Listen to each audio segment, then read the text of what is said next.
Good afternoon, everyone, or if you're in the West Coast, good morning to you. Today is Friday, October 27th, and welcome to our second session of Security in 45.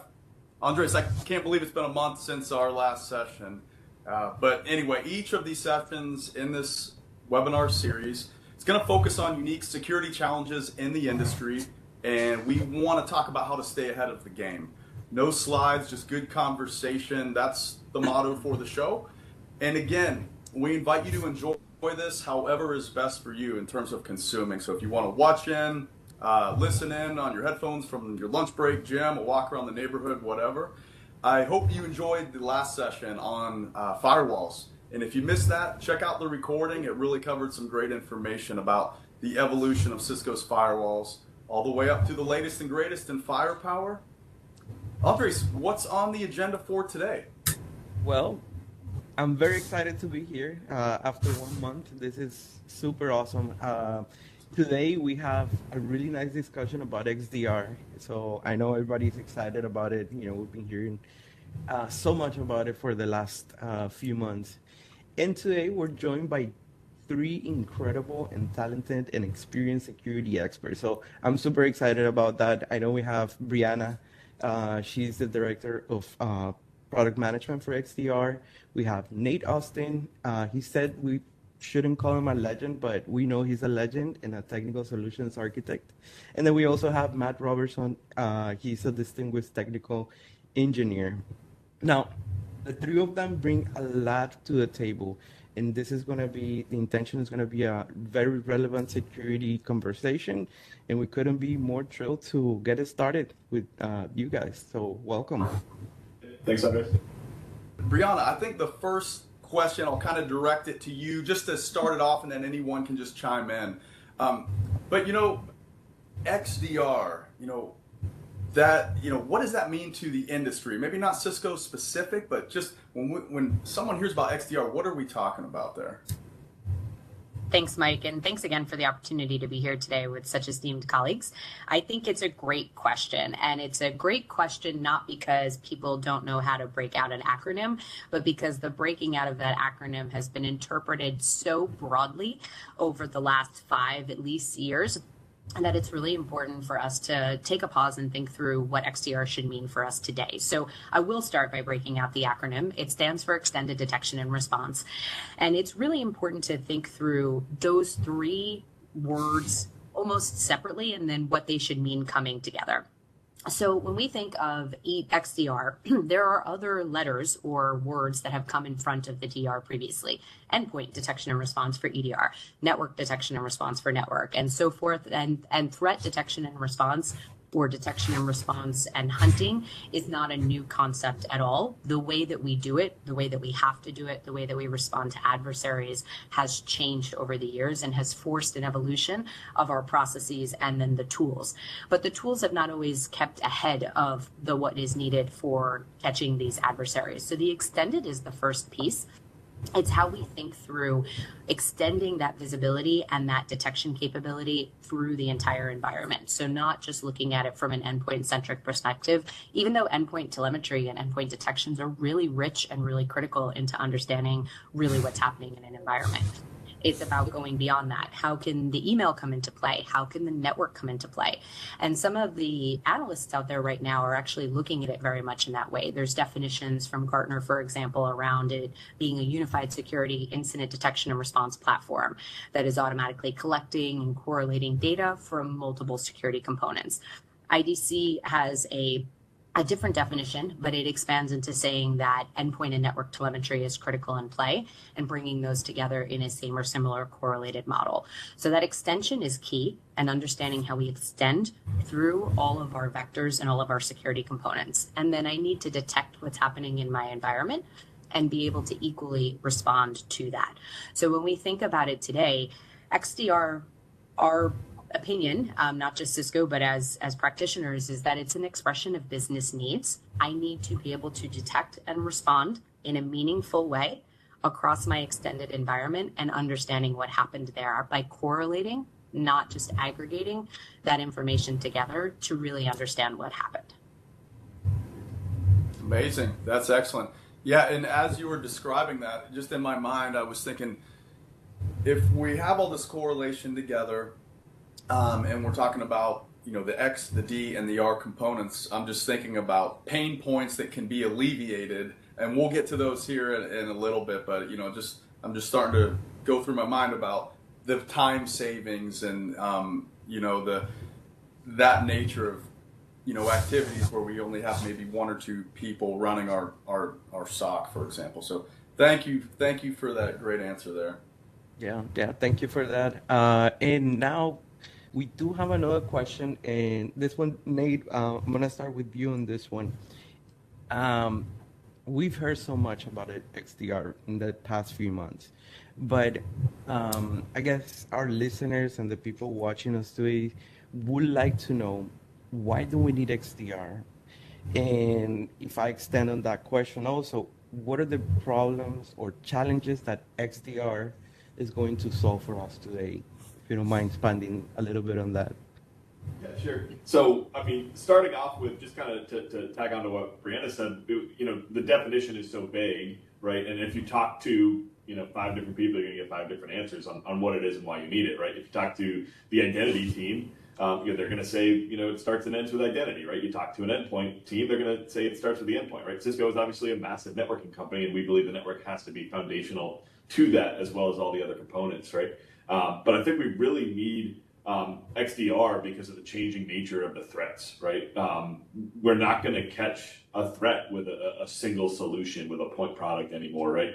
The detection of malware isn't really reliable anymore. That the tools need to focus on the attacker, right? Not the actual files and destinations that they're going to, because they're using a lot more advanced TTPs, tactics, techniques, and protocol and procedures that they're using to try to evade traditional security tools, right? So we can't just look at the file hash on the system anymore and say, oh yeah, that's malicious, we need to block it, right? They're moving around that. They're using things like spear phishing, things like privilege escalation, other techniques, network connections discovery, right? Those are things that a traditional tool may not catch, but when we aggregate all that data together and look at it from a more holistic point of view across the entire security environment that a customer has, that gives us a lot more chance to detect these sorts of events and bubble them up to the right people to take action on them. That's good call. One more thing. There's also, this is hard, right? I mean, being as the security incident responder is hard work, right? There's a lot of turnover in the security space, right? Especially in tier 1 SOC analysts, they're moving up to tier 2, tier 3, they're moving on to new positions, right? So being able to kind of augment what they can deliver and help them be more effective at their job, provide the tools for them to up-level their own skills and up-level the organization's response. That's also what XDR is trying to do, right? We don't want them spending their time on things that aren't going to make a difference. We really want to bubble up the things that are going to make the biggest risk reduction to the enterprise. That's a good call out. Actually, yeah, for all the things that I've seen about XDR, super excited about all that visibility, all those things that we get to see with the tool. It's pretty cool. I will say that. Just to add on to that, I think, in my view, and as Briana was, describing what XDR is from the industry, and that quote unquote bubbling up effect. I mean, that was one of the main pain points I was thinking about, is just the massive amount of alerts coming from all these products, and like, where do we start? And then Briana, you were talking about correlating data together, and I guess if we can do that, then to your point, Nate, we could really bubble up the stuff that's more important to us there. Especially for the end goal, right? The end goal of security isn't to close as many tickets or incidents as we can, right? The end goal is to catch the attackers, right? To stop the malicious traffic. So that's what we need to do, is make the most relevant incidents bubble up so that we can take action and respond to them effectively. Yes, and Mike, Nate and Matt have probably heard this example from me a million times and won't be tired of hearing it. But to Nate's point, I use an example all the time that if I come home and I see that my front door is unlocked, right? I might think that that's a little weird because I'm used to locking my front door, but in and of itself, it's an alert that I would have to track down with no additional context and no information on letting me know definitively that as an asset in my environment, that door was definitely locked when I left. or context that somebody else in my house came in and out and failed to unlock it in between. So chasing that down would take a lot of effort, right? But if I now walk into my house and I see that it's not just that the door is unlocked, actually it wasn't even closed, right? It wasn't closed on the threshold. That gets a little weirder. I'm coming home, I'm like, I usually lock my door. I don't think anybody in my house would leave it completely open, even, trying to be flush but open. That's a little weird. And still don't have any proof that anything happened, but I might cautiously walk into my house being concerned about what's going on. Maybe somebody's hurt. Is somebody broken in? As I move forward and I don't see anybody in the house, but I see something like my TV missing, now I have a lot more context to start to say, well, last time I checked, we weren't moving our TV today. And I don't think that somebody would have walked out without it. And now I might even be more concerned that somebody's still in the house, but maybe I checked that out and nobody's there. The version of this story is, with more information coming from additional sources of detail, I can understand that I likely have had somebody break into my house and steal my TV. And if I had something even more definitive, start to think like endpoint level telemetry, like a camera in my house where I can now go to the video and see it happening, I could potentially see somebody walking out of my house with my TV. And now I would know 100% what happened. But if I were just looking at those different sources, yes, the security camera might have given me that. But if I only had a camera in one part of my house, it might not show me how they got in. Right. So all of those little pieces together help me understand what Nate was saying, like quickly, what happened. I'm a SOC engineer, or an analyst, excuse me. I don't have as much time to go through each of those individual items as maybe I once did, because there's thousands of them in a day. Putting all of that together and now having an understanding of a likely response. I'm okay to stay in the house because nobody's in it, but I should potentially call the police or at least my insurance company. That guidance is what we're trying to look at people receiving with XDR. I'm going to steal that example. Unfortunately, in my case, my 8-year-old would have just left the door open and my dog would be running around the neighborhood. That's what happens. You just have to augment it a little bit, Nate. Yeah. So my kid ran out and the dog went with them. Nobody was there to bark when somebody tried to steal my TV. There you go. Yeah. And, in terms of the response part of that, it would be great if I could get notified that my TV was missing, because if there was an important sports game I was coming home to watch, I would need to know to go straight to the bar after we involved the police. So, and I will also like to use or maybe steal that example because I think it outlines XDR pretty well. I liked it. Yeah. All right, Matt, we covered XDR as a definition, general concepts of it, and the pain points it addresses. What about Cisco's involvement in XDR? How is Cisco taking an approach into XDR? I know there's a new thing called Cisco XDR. I'm curious how we, being Cisco, align with that industry definition. So, that industry definition just kind of emerged as an idea. And as Briana was kind of saying, it's like there's always been threat detection and response products. Extended detection and response conceptually was just like, hey, we need to make random detection and response better than it was. We extend it, it's better. So there's different ways you can approach that, which is we make an individual product better, which is what some vendors will do. But we as Cisco are like, hey, we actually have a lot of products. And then we can make each individual one better, or what we could do is create a whole new product and call it XDR. And that's what we have. So Cisco XDR is actually a new product offer. A new product offer that is built upon downstream data sets. And then that really feeds into our strategy was like, we wanted to create a productivity tool for the Security Operations Center. Our unofficial, official guiding principle was make every tier 1 analyst as effective as a tier 2, which really just means get all of the appropriate data presented to the user in such a way that they can make decisions faster and more effectively. And that's what Cisco XDR is. It is a productivity tool. It is not new. It is on top of all the other products. And because we made that decision, it is a product on its own. It is not an enhancement to existing products. It's a new product. That also fed into our strategy on where the need to be open, in the sense that Cisco XDR integrates with products that aren't ours, aren't Cisco products.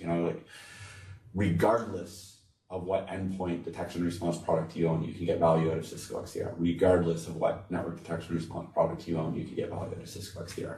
Regardless of what firewalls you own, you can get whatever and so we have a list of strategic integrations that we're going to curate and we're going to bring forward, and then there's the ability to build your own and all that fun stuff that you can do. But we're an open ecosystem. The XDR product is a thing that stands on its own. It is about providing efficiency to the security operations center. And so that was our first basically major decision. Product needs to be open. The other thing that we did is when we were looking at what does it mean to be extended detection response? What are the most foundational pieces of data that a security operator needs to do their job? The easy one was endpoint. It's foundational to the security operations center. The other one that was really high on the list is network data. And not just firewall logs, network data, meaning network logs, NetFlow, flow logs, describing east-west communication in the environment. And we looked at our product space and we're like, hey, you know what? We're masters at network analytics already. We've got great product sets here. We've got great data. We know exactly how to succeed in this. And so we made network detection and response foundational to our entire product strategy, to our approach to XDR.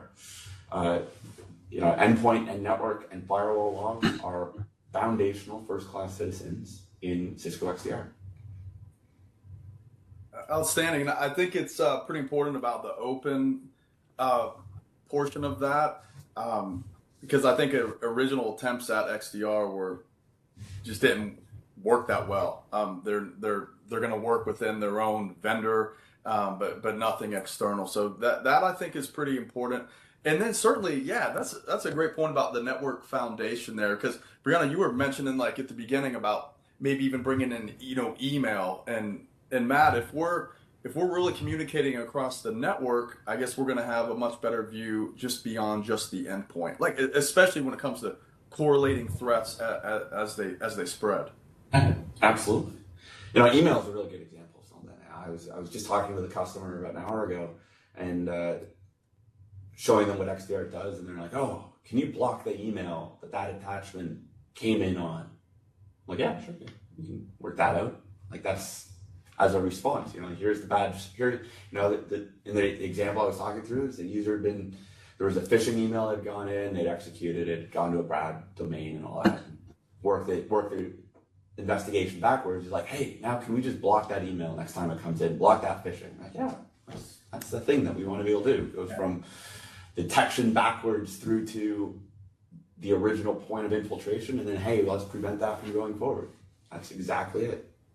Yeah. The response part is, go ahead, Andre. I was just going to say the response part is key there because we're correlating all this data, but, Briana, you talked about that TV being stolen. If you could respond by automatically calling the police, or Matt, your example, just automatically, block that host or that email account, the response portion being key. I was gonna mention something very similar, Mike, on the response. The response is very key, and we've seen a lot of products out there that they promise that the response is gonna be the main part of the product, but we haven't seen too much of that. And I think this is bringing a lot of value to the product, just because we have multiple ways to respond, block that traffic, re-authenticate those ports. I mean, there's many things that we can do, and we'd like to see the action on what we see today.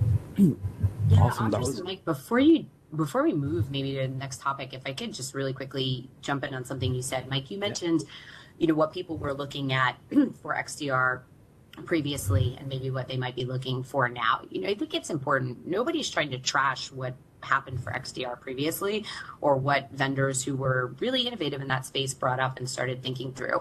It's just a difference of what you need now and then, right? People purchase new cell phones. They purchase new cell phones because as much as I adore my BlackBerry, It probably wouldn't serve me in the way I think it would today. I have fond memories of it. I still want one. I'm not going to lie. But when I think through it, it wasn't going to do for me what my new phone will do. So you need to think through what Matt was just saying and what you were just saying when you're looking for an XDR solution. Like, don't look at XDR for what it was looked at 5 years ago. Look at it for what you need now and 5 years from now. Love it. That's a great point. I really miss my BlackBerry. I just remember jamming all those keys into that one little keypad. Yeah. Did we just date ourselves? No, It's okay. no, not It's at okay. We'll definitely have a few people on the cast will be like, "What's a BlackBerry?" And that gives them a Googling event for later, and then they can share something that we won't know. So it'll be There you go. Yes. Yeah. So moving on to our next question. I know we talked a lot about what is Cisco doing, how we approach it, but I guess the one thing that I wanna see is if we can see exactly who Cisco XDR is designed for. And Nate, if you don't mind going through that, and then we go through a room just to make sure that we get our perspectives and see who do you think XDR will be designed for today. Yeah, sure. So I might have a little different perspective on this. I'm in the field, so I'm talking with customers, on a regular basis, right? So I kind of hear their input as well as what's what we think internally, right? And I've kind of heard across the spectrum, right? It's for a lot of people, right? I think if you are, absolutely, if you're a customer that doesn't have a mature SOC, right? Then this is right up your alley, right? This is a tool that can really provide a incident response kind of playbook for you. There's case books, ability to kind of structure your response to an event, and just correlate across multiple tools where you may not have the people that have the knowledge to do that without a tool that will help them accomplish that, right? So definitely, with customers and users without a mature SOC will definitely see value from this product. And I think that this is actually the first solution I think really that Cisco has had that really plays, is designed for the SOC, right? In a way, right? Most of the other things are kind of targeted at the prevention, which is great. If we can prevent something from happening, we want to do that. But this is the first one where we're really taking a step back and saying, hey, there's going to be stuff that's going to get through. We need to be able to correlate that and respond for you. But I've also talked with larger customers with, really mature SOC processes. They have their own playbooks. They have their own automation and orchestration capabilities. So some of those aspects they may not leverage in the system, but there are some areas where it can still help, right? It can still, that kind of tier one, SOC analysts that are constantly turning over, right? Maybe they don't have the SIM experience to go and do the complex queries that are needed for some of those playbooks. Well, this can again help them look at some of those incidents from and prioritize them from an early standpoint. Threat hunting, right? They can still use it for threat hunting capabilities, with the tool, right? So even if you're not using the full functionality, there's still some benefit for larger customers with mature SOCs. Non-Cisco shops, right? So that's another thing where, in the past, if you had Cisco products, great, they'd work together. We have native integrations with our solutions, right? But if you have a third-party solution, maybe those integrations don't work so well, right? You have to code something custom. Well, XDR is built with that in mind. So if you are somebody with, Microsoft Defender, endpoint, right? We can still enrich and we can add endpoint context to those incidents, from those applications, right? If you're using Exabeam in your environment or Cyber we can enrich and decorate the incidents so that there's more information there for them. If you're a Palo shop, right? You can actually automate and orchestrate responses from XDR to Palo Cortex. So a lot of different things. If you're CrowdStrike, we can create incidents. We can generate incidents based off of your endpoint, that's a non-Cisco endpoint, and then pull in our network telemetry and combine those together to build an attack chain. So you don't have to be a Cisco shop to get value out of XDR, right? The security is a team sport. I think all vendors and we have to work together to, our enemy is not other vendors. Our enemy is the adversaries, right? Great point. I really like that last part because, preventing the threat is the key, and it really shouldn't matter which vendor or endpoint product you have if we can work with them to kind of integrate that across the board. I think anyone in security, we're in it to stop the bad guys, right? I mean, that's what we want to do, right? That's why I'm here, at least. So, Excellent. Thank you, Nate. Now, in terms of Matt, in terms of like the integrations, and Nate kind of just touched on one, Microsoft Defender, but can you tell me a little bit about the native integrations of Cisco XDR? I think for the audience, if you have an example of like a real life use case, maybe something that Cisco XDR could detect in one product and maybe use another product to respond, anything along those lines, I think that'd be really cool to hear. Yeah, so we have a number of native integrations in Cisco XDR. We took the approach strategically, as I mentioned. Foundational means data sets like network and endpoint are able to provide data into the analytics engine. And we have a number that are in our near-term roadmap that continue to either provide data and or enrich existing incidents. So what we're really, really good at is detecting some, specifically in the network detection space, detecting things that you would otherwise have missed. So things like repetitive malware outbreaks where you don't necessarily have an endpoint detection response product on every asset. So one of the reasons network is so foundational in my mind is everything is connected to the network, but not everything necessarily has an endpoint agent on it. By some stats, roughly 30% of assets inside of an enterprise might actually have an EDR on it. Other assets, printers, phones, OT devices, servers, etc., they might not have endpoint agents. And so one customer, this is a story from a few years ago. We were working with had a repetitive malware outbreak. Same piece of malware. They'd find it. It kept popping up on AMP or Cisco Secure Endpoint, as we call it now.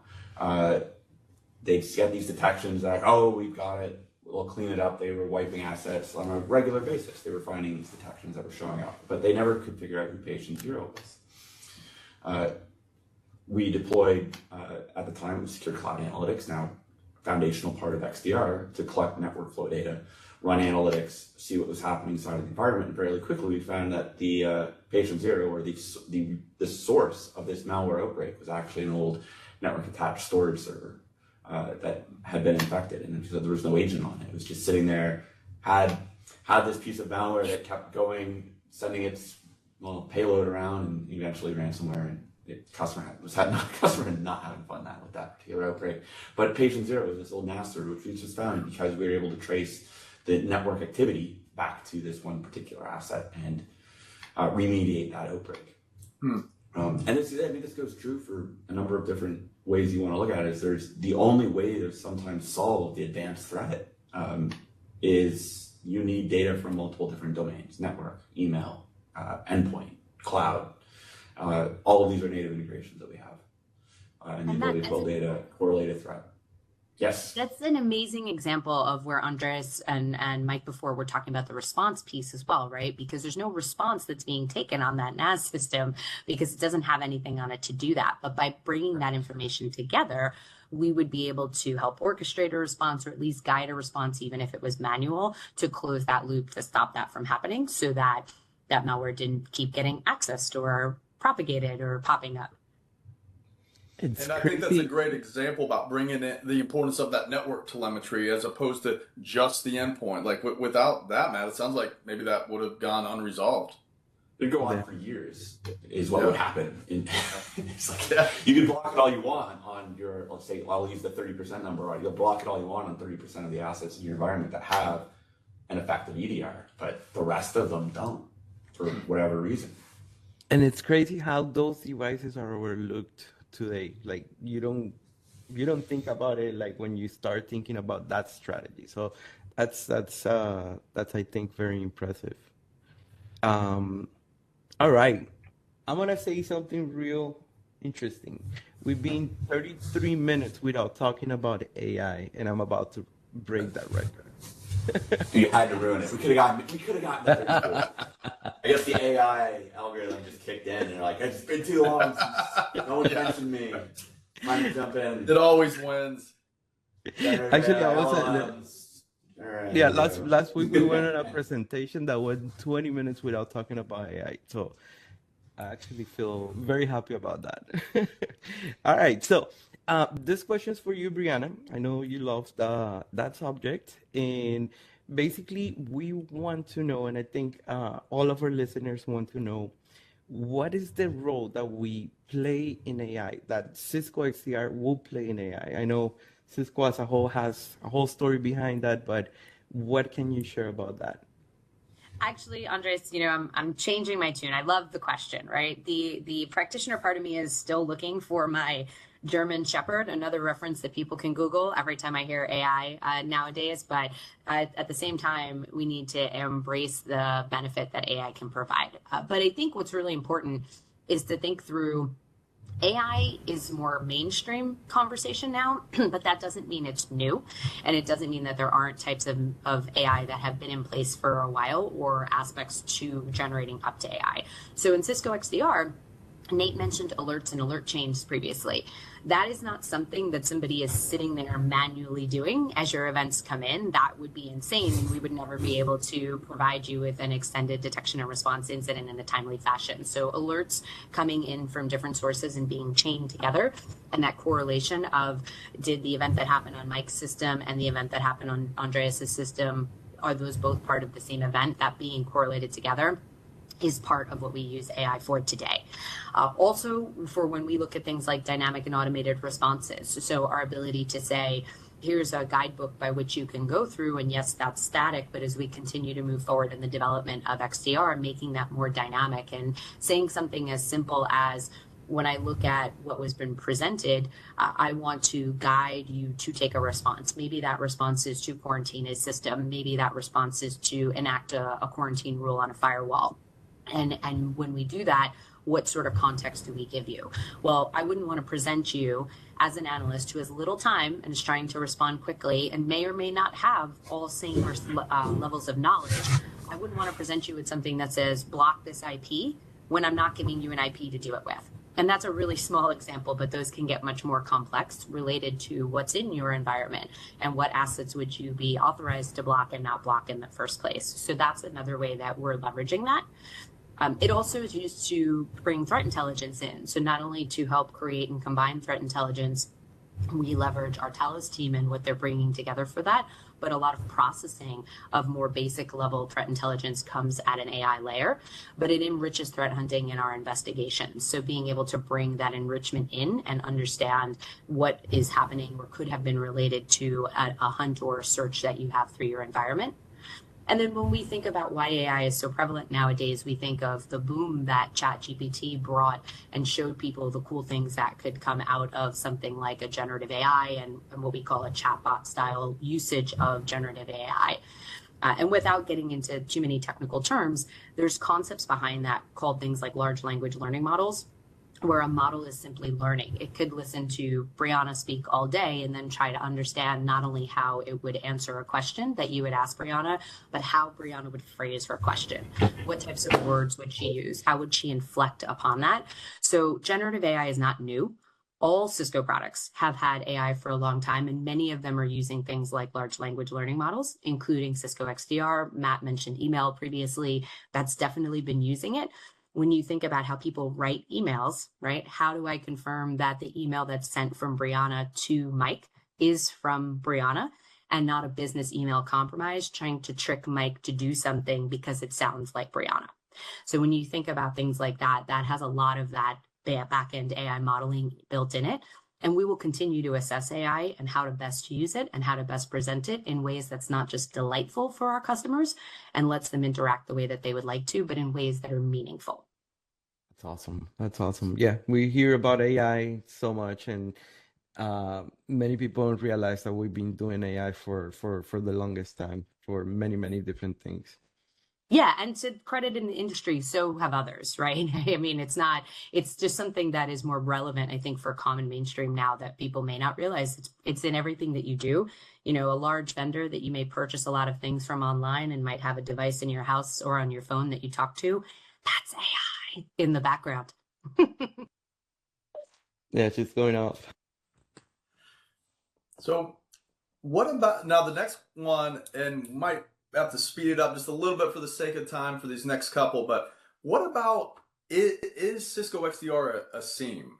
Matt, I'll give that one to you. Like, I hear that all the time. Like, cool, this is a SIEM replacement, right? The answer is no. It's the short answer. That's the TLDR one. The longer one is the fundamental difference is about what data and visibility into data. Cisco XDR is an analytics engine. It is a SOC productivity tool. The objective is analytics on top of data to produce a prioritized detection and guided response to it. Whereas a SIEM's objective in life is to collect the data and provide that data to the user to build outcomes on top of it. We're focused on the outcome as opposed to on the data itself. So would it be safe to say that Cisco XDR works with a SIEM? You basically could have two in your environment. We are complementary in many ways. If you had a dime for every time that somebody asked you that question, though, Matt, like, would you be able to retire by now? Or yes, yes. Short answer: yes. I keep working just because that's like free money. Right. or a dollar or a dime for every time someone's like, "What does XDR stand for?" Right. Oh, so many. Well, thank you for that. Yeah, thank you for that. Actually, I think we're running pretty short on time, so we're gonna fly through the next two questions, and I think this one's gonna be important. Our listeners are gonna be very interested on this one, and this one's for you, Nate. What is Cisco's plan for Secure X and Secure Cloud Analytics? If you don't mind, just going a little bit on that. Yeah, sure. And this actually came up in the Q&A as well, so very timely. So I think of XDR as really the evolution of both SecureX and Secure Cloud Analytics, right? There are components of both that are in XDR. The detection and analytics engine of, I think Matt mentioned this earlier, the detection and analytics engine of Secure Cloud Analytics is the backbone of XDR, right? If you are an existing Secure Cloud Analytics customer, you are entitled to XDR. So we're converting everyone's accounts. You'll get an XDR tenant, and you'll be able to take advantage of some of the enhanced functionality that XDR can provide your organization. SecureX is a little different, right? So SecureX was kind of our first foray into an XDR space, right? I think that there was some benefits that SecureX provided around orchestration and automation capabilities that some users would like out of it, but it didn't really deliver and it wasn't necessarily meant to deliver on the full, prioritization of incidents, right? So there's a lot more functionality in XDR than SecureX. SecureX has been end of life. It was a solution that was granted an entitlement to everyone who had a Cisco security product, but it is end of life at this point, which means that no new users are able to sign up for a SecureX account. If you do have a SecureX account, if you were using it, it will stay in place until, I believe, next July. But at that point, it will essentially cease to exist. So if there are functionality in SecureX that customers are using today, it's time to maybe look at what XDR could provide. Is that the right option? Are those use cases that we can address with XDR as well? Question. I think that's on a lot of people's minds. So thanks, Nate, for covering that. Briana, I don't know how deep you can get into this, and we really only got about 30 seconds anyway before we move on, but is there anything you can tell us maybe that's up and coming for Cisco XDR? Like any secrets or stuff on the roadmap? Yeah, I think I could tap in a little bit. So hopefully people have heard about our ORT acquisition. If you haven't, it's in the identity threat detection and response space. So that piece is not secret, but what we can share is that up and coming, we're looking at bringing that into XDR to bring identity as a source into XDR and really be able to respond and provide those meaningful capabilities. So that's really exciting. Matt had mentioned the responsive capabilities, and we had talked about those guided responses, guiding people more and more towards being comfortable accepting automated response, so truly automated response. Hey, I'm going to lock the door, lock my robber in, and call the cops when I see the TV come off the wall. And being confident in doing that, things like that are what we're going to try to continue to gain customers' trust in. And then more around AI. So you have seen certain things around guided assistance through hunting and through investigations and incidents. That's forthcoming as well. And I think we will leave it there for today. Love it. Awesome. I Awesome. want to see that. Yeah, and I did get to see a little bit of Ort. Hopefully, I'm saying that correctly. No, it was pretty cool. All right, so Andres, Briana, do you want to say anything about some certain changes that are coming out for endpoint integrations that might actually be in production today? So Nate snuck it in earlier, but yes, let's call it out. So as we look at the integrations for what we're doing around correlated incidents, going beyond the responsive and the enrichment and hunting capabilities, our CrowdStrike endpoint integration that allows us to create new incidents or have those events be correlated into incidents is in progress and or deployed, to Matt's point. So you're hearing it straight out of the gate live. You should be seeing that ASAP if you are an existing customer or testing it out. And if you're not and you're a CrowdStrike customer, come on, have a conversation with us. We would love for you to see it. So glad we had this question on the agenda, Andres. I was not expecting this. This is great. Yeah, me as well. Now, that's one thing people probably don't realize about the show is it's not scripted. So I literally just learn all that information. So thank you. That's great. All right. So we're up on time, but we did have 3 really serious questions. If you could we're going to give you just each one. Just take 10 seconds to answer, and then we'll kind of summarize this up and we'll get out of here. Matt, I'm going to give this one to you, and just in 10 seconds or less. What number is higher per day? The number of times you get asked what XDR stands for, or the number of cups of coffee you drink in a day? The number of times I explain what XDR is. Is it even close? No, not even close. Okay. All right. All right, I'm gonna go with the next one, and this is for you, Nate. If you could magically apply XDR to any routine of your life, what would it be?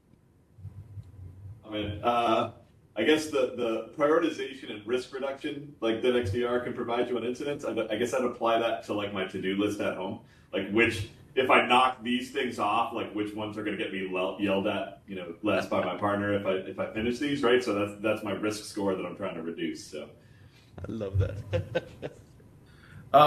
Now, poking a little bit of fun at ourselves about how Cisco's always changing our names of all of our products and everything. Briana, would you bet yes or no on whether Cisco will change the name of Cisco XDR within a year from today's date? I would bet no. Okay. I would bet no, good. Especially if Matt and I are still here. Okay, great. And I'm it's too much work to change names. It is 2 years. Yeah. Excellent. Well, it's always fun to poke a little self-fun there. Andres, what do you say we recap this and get on our way here? I'll tell you my big takeaways for today. We started off with that industry definition. I'm talking about a unified platform where we're correlating incidents. Nate talked about bubbling the ones up that are important. And then we had several examples of taking automated or manual responses. And I liked Briana's example about that TV thing. I think that's actually something I'll be using. Matt touched on Cisco's definition and how we're known as a network company. Why don't we use that ability when we're talking about this threat correlation and response? So we can go beyond just the endpoint. And in terms of solving problems, Nate, you talked about who uses Cisco XDR and just XDR in general for quicker detection, the remediation, the threat hunting, and I really liked again that bubbling up so that we can just have some time back, especially for those teams that have just a couple people on their SOC. The native integrations are great, Matt. I think it's really awesome that we've taken an open standard approach. The CrowdStrike right at the end, that little teaser was pretty cool. So that we can, to Nate's point, it's about stopping the bad guy. We're not, and it really shouldn't matter kind of what endpoint product you have. So those are the big takeaways for me. Andres? Awesome, Mike. Thank you. In my case, I'm very excited about when we get to talk about AI, the artificial intelligence, when we get to talk about all those things. Still, I feel something that I need to understand more, and it's been there, kind of new, but it's exciting. So I always welcome that. The XDR versus SIEM capabilities. I know we get a lot of questions every day from customers on this one, and I think it was very clear the vision that we have with the products, and I'm very excited about it. Now, moving on to some things that we may not see in the future that we're seeing today, SecureX and Secure Cloud Analytics, what is their purpose in life in a few months coming? That was really good. And the other things, I wasn't expecting the teaser on CrowdStrike, so very excited about that. And yeah, that's my take on the whole session, and just want to thank you all for taking the time. Yeah, really big thank you, Briana, Matt, Nate, for your time and expertise, and just generally the good you do in the security industry. Really much appreciated. Andres, next call, November 16th. Topic, securing the user and the endpoint. Registration for that is open, I believe? Yes, it is. Okay, all right. Well, I hope you've enjoyed the session of Security in 45. Stay safe and secure, everyone, and we will see you on the next episode. Bye. Thank you. Have a good one. Hi, everyone. Thank you.